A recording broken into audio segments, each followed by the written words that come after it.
All right, maybe I'll get going. I'm sorry for being a little bit late, but that's 13 years. 13 years on, your plate continues to be full at the winery. It doesn't seem to get any doesn't seem to get any less busy. It's just different. So I sort of asked to talk about a little history, why we did it, why we here, how we here, and maybe our vision. And I think. The vision is the most important thing. Is I had spent a good part of my life before becoming a winemaker in the wine industry, and I remember going to Australia when I was working. I used to be the head wine buyer sommelier for Four Seasons, and I was in Australia, and I went to this great place called Charles Melton. You may have had their wines. He's a very rogue producer in the Barossa Valley. And he makes wines called Nine Popes as opposed to Chateauneuf du Pape. And he made a whole bunch of quirky stuff. And he was a sort of one of those cutting edge guys in the Barossa Valley. And I'll never forget, above his cellar, he had a banner, and it says, "The quality's stupid, don't forget about the quality." And that really stuck with me, and certainly working at Four Seasons, it was a very quality-oriented company, and so I think when I decided to make wine, and the vision was quality, but more importantly in the learning part as well. At 30, I gave up a lovely life at Four Seasons. I used to blow dry my hair. I used to wear suits. Had many pairs of shoes, lots of ties. Had a quite impressive wardrobe, and I gave it up for 6 years as an apprentice, traveling the world. And at 30, my friends were getting married, they're having babies. That was like the start of the millennials, like that first wave, And here I was giving up a promising career to go and learn. And in doing so, I chose to just learn from the very best. And I think that was a very wise move at that point. I wasn't going to lose any time, and starting at 30 versus a lot of my counterparts starting at 21, I had to make it fast. And in coming here, it was a big decision coming back to Canada. As Canadians, we don't really believe in ourselves. How can it be good here? Everything that's great is if people remark, "Oh, it's so fantastic! You did so well elsewhere."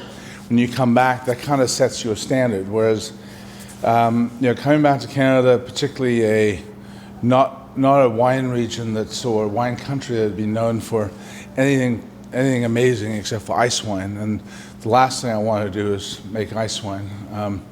If anyone wonders why, any thoughts?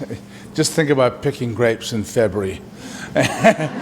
And having really worked hard from April through to December, having to come in every day and look at one fermenter and go, "Oh, it's good. What are you going to do now?" So coming back to Canada was a really interesting proposition from a psychological standpoint. Is not an area that had a great history of table wine, an area that the rest of the world thought was freezing cold. Who would ever think in Canada we could grow grapes? And but what convinced me was these amazing soils that we have, both in Prince Edward County and Niagara, and that being a lovely mix of clay and limestone. And for a lot of people, if you're in France and you say clay and limestone, everyone goes, boring. But there's not, outside of France and northern Italy, there's not a lot of great places which are cool climate that you can actually find clay and limestone. And I traveled the world, and I found this great place in New Zealand called Kaikoura, famous for its whales. It's on the South Island. Now, has anyone been to New Zealand? New Zealand's in the middle of nowhere. It takes forever. I think apart from Sydney, it's at least an 8-hour flight to any capital elsewhere in the world. And having looked at Kaikoura, Kaikoura is in the middle of nowhere in New Zealand, and I went, well, who wants to make wine in the middle of nowhere? And also I looked at it and I said, I looked at the New Zealanders and I said, those poor guys, they spend their lives on airplanes selling their wines. Once season is over, you've got a population of 4 million, and you have to sell your wine. And there's 250 wineries. You got to get on planes, and you spend half your time out of the country convincing people to buy your wine. And as a farmer and as a grower, where do you want to spend your time? You want to spend time on your farm. So that kind of ruled out New Zealand. I also was born in South Africa, and the Kiwi, the rugby is the religion in New Zealand, as it is in South Africa. And the 2 years I spent making wine there, studying and working I just took poundings from the Kiwis, because the Kiwis were way better rugby players, and I just couldn't imagine living in a country where half the time I'd be, taking a shit kicking too. So anyhow, I came back and I looked at Canada, and here we go. Cool climate, beautiful soils, both in Niagara, and then I thought really hard, and I thought also, while we don't have a history, we can make history here. And I was convinced about soils, and a lot of people think that soils don't make a difference. And I think if you make your wines very industrially, where you use commercial yeast and lots of yeast nutrients and a sort of very scientific approach, terroir doesn't have a huge role. However, if you make your wines more naturally, as we do, using indigenous yeast in this, terroir has a huge role. And I looked at the clay limestone that we have, and I went, wow, this is pretty magical. And then I was going to buy in Niagara, and then someone said, well, come have a look at this place called Prince Edward County. And it's like, my God, I have to get another airplane, thinking I was off to PEI, And trust me, and I remember coming and driving into the county and having one look at the soils and saying, wow, this is magical, but what's the catch? And I think all of us know what the catch is. It's minus 25 in the winter. Why plant a vineyard when it's going to die on you if you're going to plant vinifera? And my goal was to plant Chardonnay and Pinot, given the soils. So I actually bought land in 2001 and didn't even develop it until 2003. Because even in 2001, I wasn't convinced we could actually bury our vines properly. I wasn't convinced that we could protect our vines economically. But in the fall of 2002, the techniques of people around the area had improved, and I figured that they're only going to get better, and roll the dice. And why I chose the county over Niagara was twofold. First of all, if I had planted in Niagara, I would never have been able to buy county fruit because there wouldn't be, or at least for 20 years until a grape growing. And then I also looked at the cost of growing grapes here, and didn't make any sense unless you're going to turn it into wine.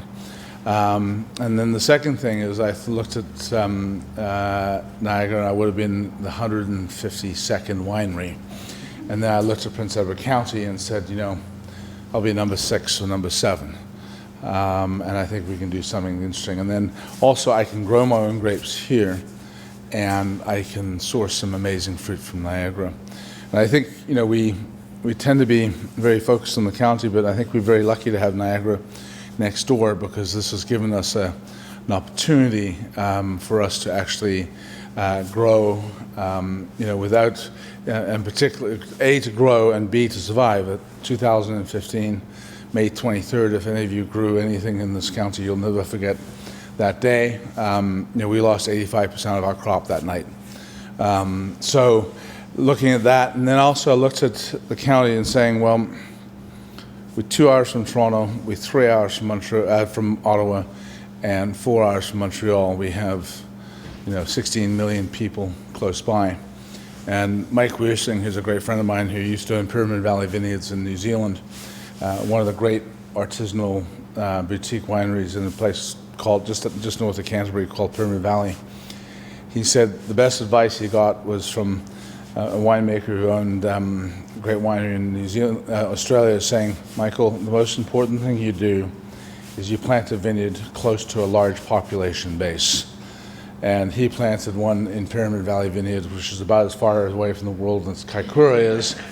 And so having that population base close by, I think, also has had a huge effect, particularly given that we have a monopoly and in distribution, particularly in the early days. It was very difficult. I think the LCBO has made some big steps in allowing distribution of small wineries, but certainly in those early days. So I think having Niagara there as a launching pad, certainly having a large population base close by, the county already having a big tourist draw in the summer from the sandbanks, and then put all that together, it made it very logical to come here. Does it have its challenges? Oh, for sure.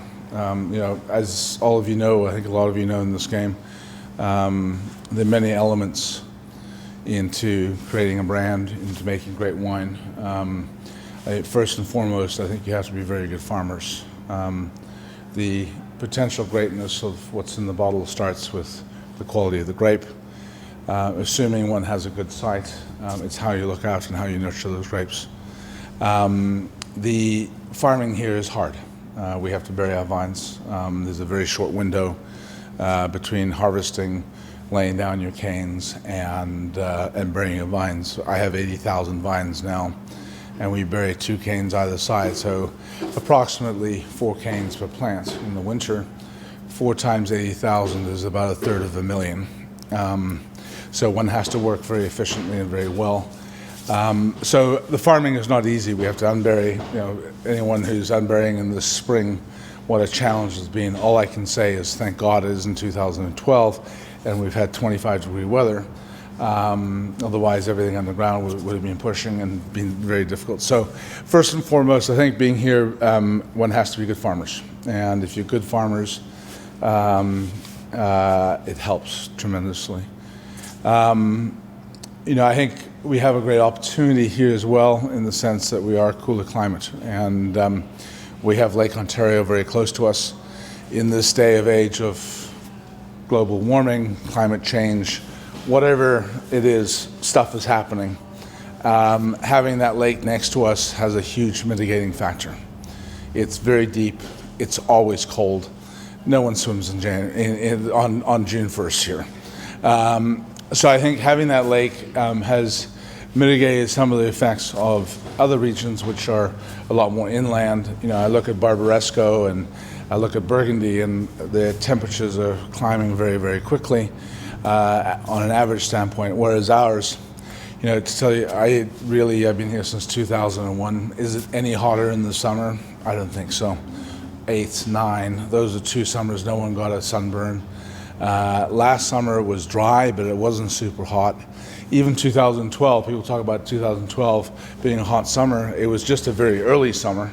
August in 2012, I remember at the house of the winery, my staff were running weren't running the air conditioning in August. They ran in July, but they didn't run in August. So are we getting hotter here? I don't think we're getting any hotter. Is the temperatures, are the swings bigger? For sure. But I think being close to Lake Ontario from an overall heating standpoint, that this is a tremendous anchor which keeps us very, very cool, particularly if you are within sort of 1.5 or 2 miles of the lake. And then, the ability, being cooler, being able to make wines that are what I call phenolically ripe, ahead of sugar ripeness. The best analogy I can use is strawberries. When we have those white things or those red things that come from California in January, they are sweets, but they have no flavor.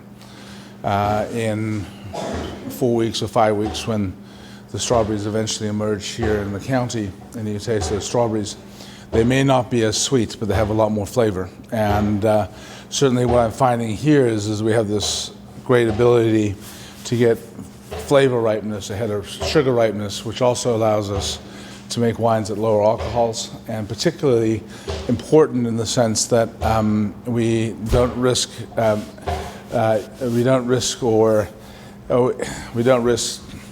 can, by choice, use natural yeast as opposed to cultured yeast. When you have high potential alcohols, natural yeast can die out on you. They don't have the strength to get through. So the ability to make wines with natural yeast, I think, makes a big difference. We certainly, on all our Pinots and Chardonnays, work with natural yeast. Not easy. Do they make better wines? I think they do. Are they challenging? Yes. Do you have to understand them? Yes. Do you have to be on top of them? Yes. But we choose them because we feel if we chose this land, we should use the yeast that ferments the grapes. If I bring a yeast in from somewhere else that comes in a bag, if you read the books, they talk about the yeast being super powerful and will give you these different aromatics. Well, I don't want those aromatics. I want the aromatics of the earth. So, as I said, that's the route we've taken, and I think with that, I think it's we make wines that are different, and I think in this day and age, there's a lot of President's Choice out there. Fits the square box, and there's a market for those wines, and there's nothing wrong with those markets. There are people that my lovely ex-wife, and I'm not being facetious. I've got the best ex-wife ever. We just weren't good together. She tasted a lot of great wines of mine, and I was at her house with her husband and my children having dinner the other night, and they were drinking a Marlborough Sauvignon Blanc, which is not my favorite, from a large producer. And I said, well, and I said to Hardie, I said, just out of interest, why do you enjoy this wine? And she went, I like this wine because it tastes the same all the time. And there's a market for that, and one has to respect that, and it's great. It's fine. They're drinking wine instead of rum and coke or beer. But we like to make wines that taste the place and are different. And here we have an opportunity to do it, and I'm very happy that we have that opportunity. If I was in California or somewhere a lot hotter, where natural yeast are very hard to work with, you generally have to use bagged yeast, otherwise you get stuck ferments, and stuck ferments means you have sugar around, and sugar and bacteria have a nice party, and it's not good. So we have this opportunity, and I think what else can I say? I think this is one of the greatest places in the world to make wine. It has its challenges. I think the best wines are always made on the edge. I think if you look traditionally, in Italy, Nebbiolo doesn't ripen any further north. We've tried as hard as we can here to ripen Nebbiolo. I still think there's some diehards. Syrah, the best Rhones. The best Rhone wines come from the north, because that's just where Syrah can ripen. The best Pinots come from northern Burgundy, where they can just ripen. So I think being on the edge here provides great opportunity, but at the same time also pitfall as well. So I think being on the edge for me is important. We have good acidities. We just get it right. Everything has to be good. And if I look at vintages that I prefer, I always prefer those vintages that are a little touch and go, like the 8s, the 9s, the 13s, where it wasn't particularly hot. You really had to work very hard in that vineyard to get ripeness and to get it perfect. Whereas the vintages like 12 and 16, kind of boring. It's warm, it's dry, and then you kind of lose focus. But also, no, you don't lose focus. It's just everything's nice, And we're not about making nice wine. We're about making delicious wine. So I think we have that opportunity to sort of sit on the edge and keep our focus and make terrific wine. So I've been asked a number of times by many journalists, where else in the world would you prefer to make wine? As much as I'd love to be in Burgundy and make wine in Coton-Charlemagne or Le Montrachet, A, that's not realistic, but B, I think I'd be bored to tears. I think we have some of the most exciting soils. We have an opportunity to create greatness. We have an opportunity to make a difference. And I think we have the potential to make some of the greatest wines that the New World has seen. Matt Kramer, he's the lone Democrat taster at the Wine Spectator. They tend to be Republican tasters. They like the big, the bold, the beautiful. And Matt, I've carved a very good relationship over a number of years. He's been a huge fan and supporter of ours. And I had lunch with him in New York after he presented our wines at the New York Wine Experience this year. And it was myself, Matt, and the owner of Quintessa, which was Quintessa's this great California winery in Napa, first organic biodynamic, and this guy was 80 years old. And one of the most remarkable human beings. And both him and Matt were in concurrence, and they both believed that the greatest appellations in the world might not yet or are being discovered today. We look at Barolo, we look at Burgundy, we look at Chianti. These were relatively easy places, and historically, to grow grapes. As the New World and opening up, I think some of the great terroirs are yet to be found or are being found, and I certainly feel Niagara and specifically Prince Edward County are one of those terroirs. And the fact that I think, I look at the wines that are coming out of the county with young vines, we call our old vines like 18 years old. When you go to Burgundy and you have a tasting and they go, we'll start with the young vines. And I go, can you quantify that? 35 years or younger. So we don't have that. Not only do we not have the vine age, and vine age, I think in the vine, there's a sageness, there's there's wisdom in older vines. While the quantities may not be as great, the concentration of the flavors are very different. The roots have gone deeper, their vascular systems, everything is that much better. So, we're competing with 18-year-old vines against, 35, 40, 50, 60-year-old vines. And I think as time goes on, will the wines get better? For sure. Are the wines here today? That is for sure as well. Even with young vines, we are making, I think, very incredible wines, and that's it comes back to the terroir, and it comes down to the terroir and the climate that we have. I'm sure there has to be some questions out there. Yeah. Yeah. Where I work. So I did my first vintage in Oregon. I chose specifically Pinot Noir and Chardonnay houses.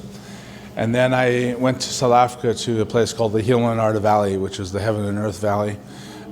Most people don't see South Africa's cool climate because it's Africa. But this valley is interesting. It runs north-south, right off the south coast.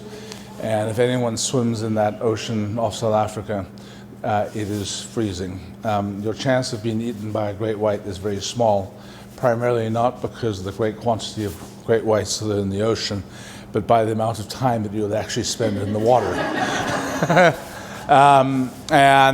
So I spent 4 years between South Africa, where they were good enough to say, work full-time for us, but you can go to Burgundy for harvest every year. So I ended up doing 4 vintages in South Africa and 3 in Burgundy.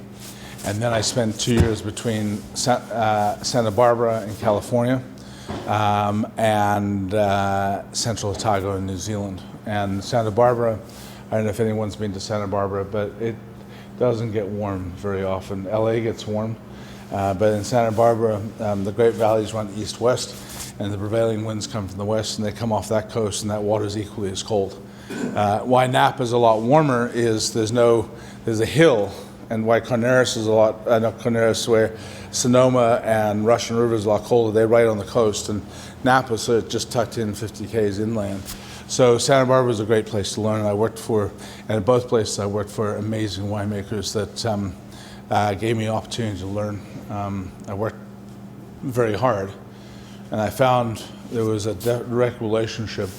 The harder you worked, the more knowledge they would impart upon you. So just put your head down and worked as hard as I could. I know realistically to go organic here would be very difficult. Yeah.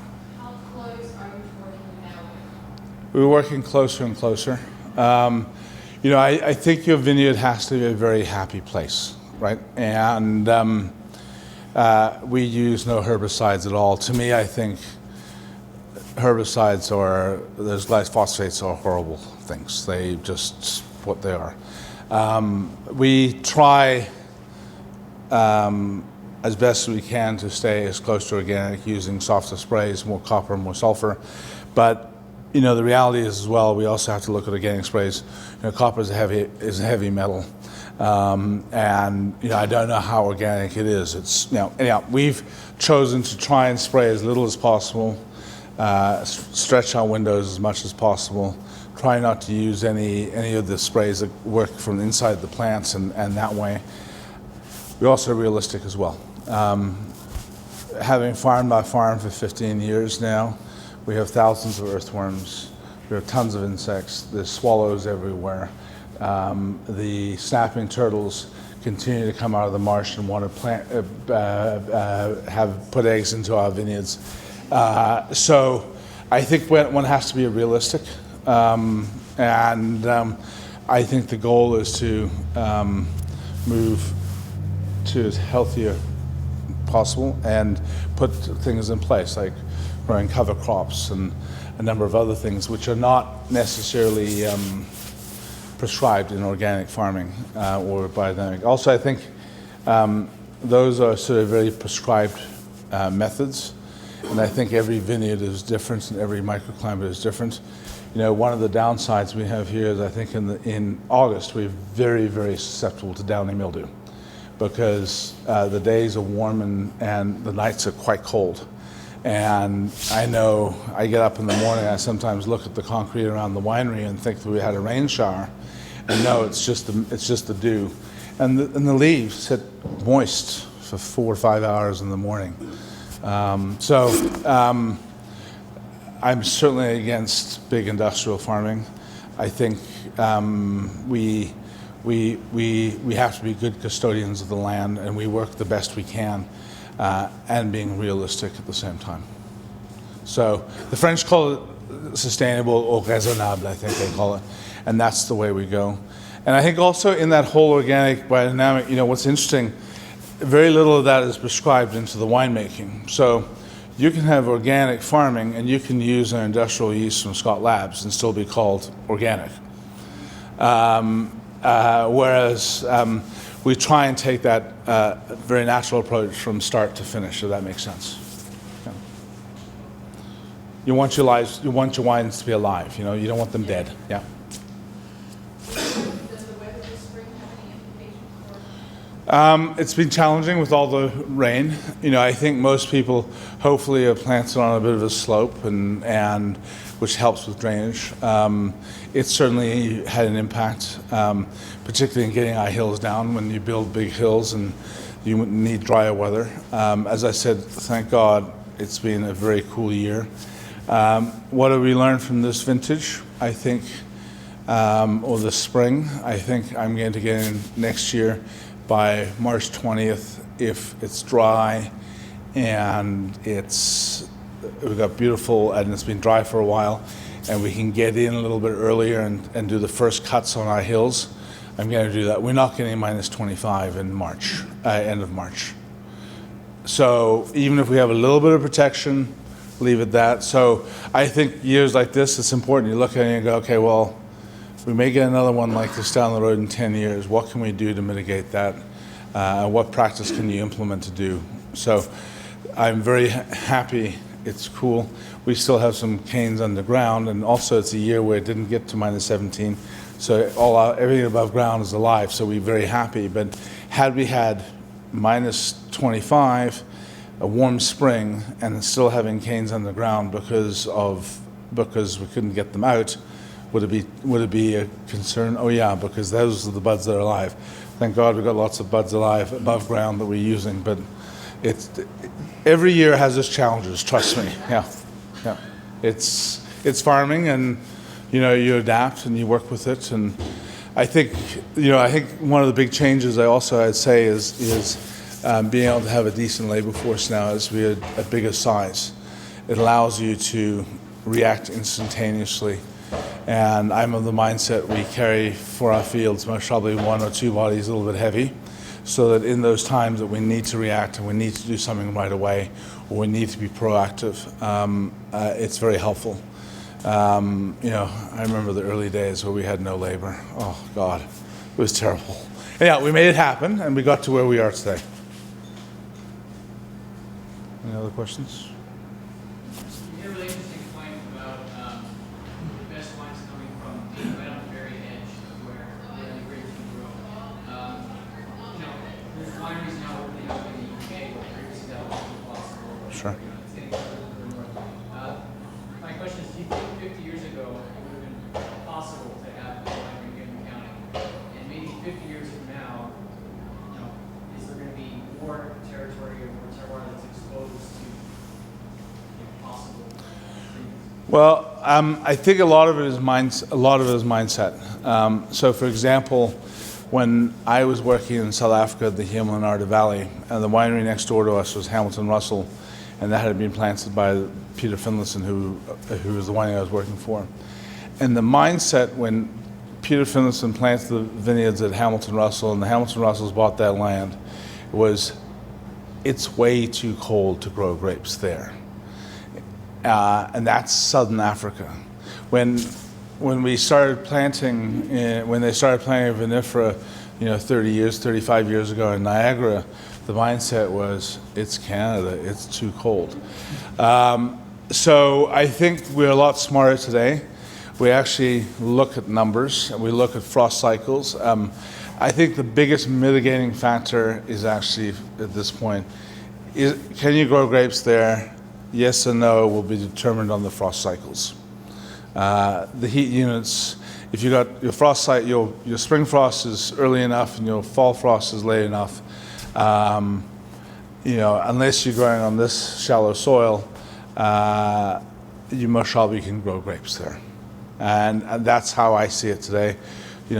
Georgian Hills up there on Georgian Bay, very hard to grow vinifera, but you certainly can grow hybrids. England, it's not so far from Champagne to Brighton. They're kind of almost on the same level, but the UK has always been seen as cold and miserable. Now French houses are actually, Taittinger actually is the first French house that has a big sign saying Future House of Taittinger here in the UK. And Nye Timber and these guys have been amazing what they're doing. So I think the boundaries are pushing, and I think they're going to continue to push fairly fast. But the big mitigating factor is the frosts, and those can be, if they are gentle frosts, then you put towers up with windmills on, not windmills that's not the Kathleen wind energy. I'm not going to go down there, but I think everyone knows how I feel about that. Those windmills, but the propeller ones that you see at Casadeo, you see at the Grange, or those can really have a big factor. And you got to look at a frost cycle. It's born on the full moon. So if you can buy yourself 2 weeks on either side of or 17 days or whatever it is on this moon cycle, on either side, that will also push the boundary. But the further you get away, there is a limit to the point where will they actually ripen or not? Last year's terroir festival was frost warning, I think, that night. Yeah, well, it was a Tuesday. I think the Grange ran their fans. I have a young block of Chardonnay on Coal Creek that's out of the ground, and because it's young and the things are pushing, and we ran our fans there as well. And I'm very glad we ran them. Pardon? It snowed most of the day in Ottawa. Yeah, so 2015, every farmer here said May 24 weekend, and in the last 12 years we're going, yeah, old farmer's tales, and sure enough, on May 23rd, we got -3 for 3 hours. So that frost cycle and respecting those limits, I think, that's going to be the big determining factor. But it's exciting. Like, there's a great winery in Westport. I don't know if anyone lives or owned by a lovely family, the Shermans, and the wines are delicious. And the terroir there, it's an interesting little terroir. It's where limestone and the Canadian Shield meet, and they've got this lovely little vineyard that sits right below a lake and is actually completely protected by the frost, because when it comes from the north, it comes over the hill, over the lake, picks up tons of heat, and then dips in. And last year, when we got frosted out here, 45 minutes north of Kingston, they managed to evade it. So, there are little pockets for sure. Any other questions? There has to be one more. Just wondering if you ever plan to explore growing hybrid grapes or any non-traditional grapes? No. I think we've done very well with Pinot Noir and Chardonnay. We've planted a little bit of Milan, but we planted a bit of Gruner, most probably. Those are not experimental, but they're new to here. I'm keen to look at a model that kind of works in the sense what grows north of Burgundy on clay and limestone, we'll give it a shot. The hybrids, hybrids is a different game. And there's some hybrids that make delicious wines. But our focus is Pinot Noir and Chardonnay. That's what we do, and it's challenging. We have all these young hipsters that come work for us, and they want skin contact this and that, and pet nats and all this. And in the end, we're always experimenting. We've got 2 skin contact Pinot Gris, one that's a 1 day and one's a 10 day. Small lots just to keep the hipsters happy. But also, I think you got to realize, what's your core brand, what you do. And we do Pinot Noir and Chardonnay. Apparently, they tell us very well. Stick with that and keep you focused. And then the other stuff, the other stuff is great. It keeps you sharp, keeps that, but you don't want to I don't want to be known for my pet nat, I don't want to be known for my skin contact Pinot Gris. I'll be a rock star in Ossington, but the rest of the world won't know who I am. So that's, to answer your question, no. I think there is a model for hybrids. It's just a different model. In that same red varieties, there's 1,500 varieties and old traditional ones. Why is, I'm not from Canada, why is it so focused on Chardonnay and Pinot Noir when these amazing weird grapes that are going to be maybe brought here as well? Well, I think we look at, I'm not discounting a lot, all those beautiful indigenous varieties you see in Italy and that, they do very well there. I'm not against trying them here, but I think you also got to kind of as a grower and as a maker, say, well, is there a market for that? You have to actually sell that. When people, there's a friend of mine in Niagara planted Merlot, and Merlot is the hardest thing to keep alive in Niagara. And I said, why did you plant it? And he said, my wife loves Merlot. And I said to him, you know how much that acre costs you every year?